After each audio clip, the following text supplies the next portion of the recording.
All right, here is number 12 on the chapter 7 homework 7.5.28e.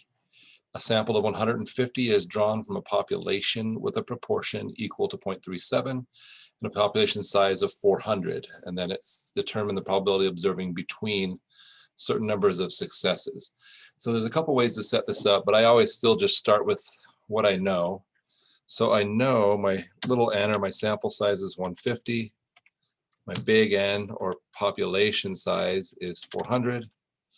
And my P, or my population proportion, is 0.37. That's how much I know. I also know at some point I'll need to figure out like which P bar it's asking me to find.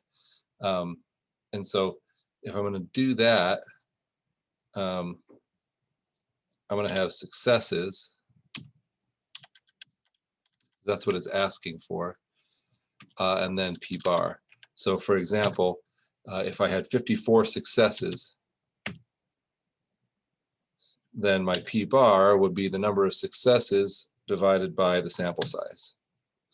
And then that P bar would be my sample proportion.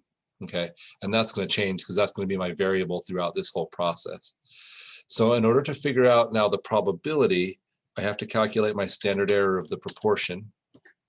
And then because, again, because my sample size is 150 and my population size is 400, meaning my sample size is greater than 5% of my population size, I'm going to have to figure out the finite population correction factor, which will end up giving me a corrected standard error of the proportion.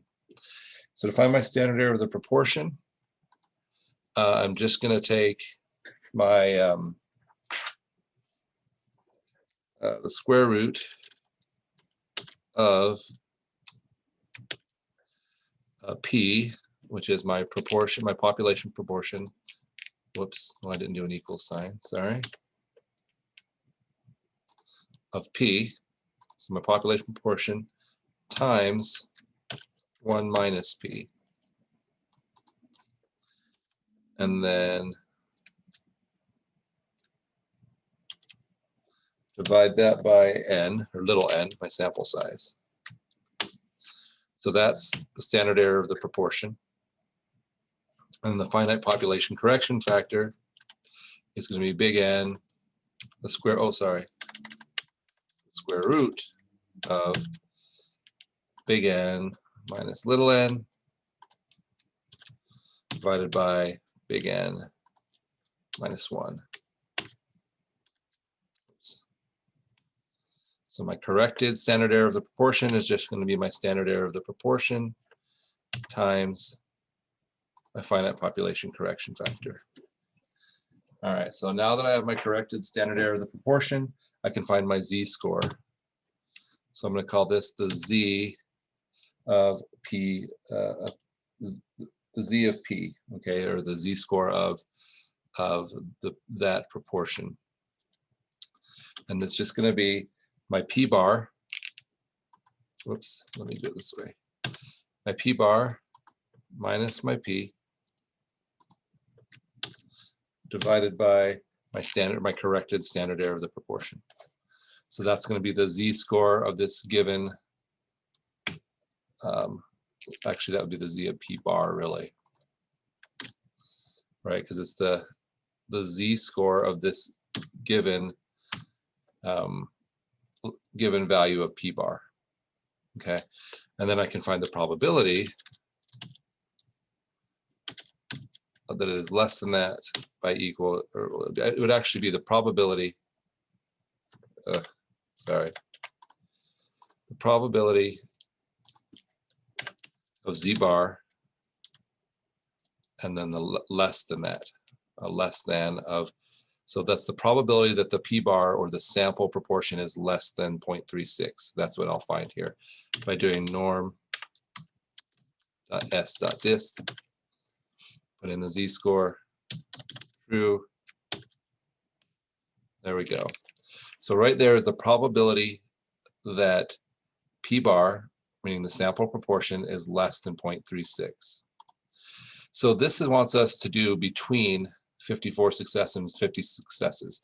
So there's a couple ways I could go about that. On some problems you've seen where I'll just copy and paste this probability and put the value over here and then figure out the probability for 54. So I'll do it like this, copy, paste the value, then put in the lower value, which is a p-bar. Well, I'm going to change successes down to 50. And then the difference, the probability of 54 successes minus the probability of 50 or fewer successes, that will give me my probability of that it's between the two, 0.2543. There's another way you can do this that's kind of helpful, is just to copy and paste this whole thing you've been working on here, the little calculator you made.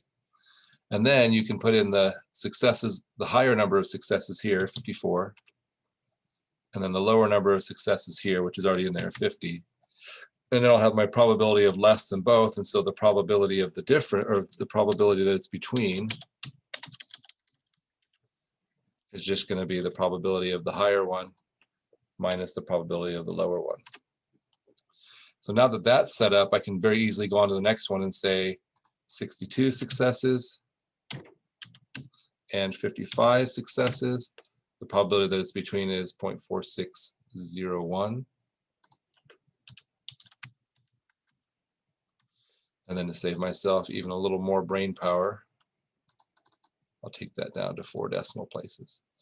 The last one is between 70 and 53, so I'll put in 70 successes and 53 successes. And the probability that's between is 0.7024. That's it. So again, hopefully that was helpful to you, and I hope you have a great night.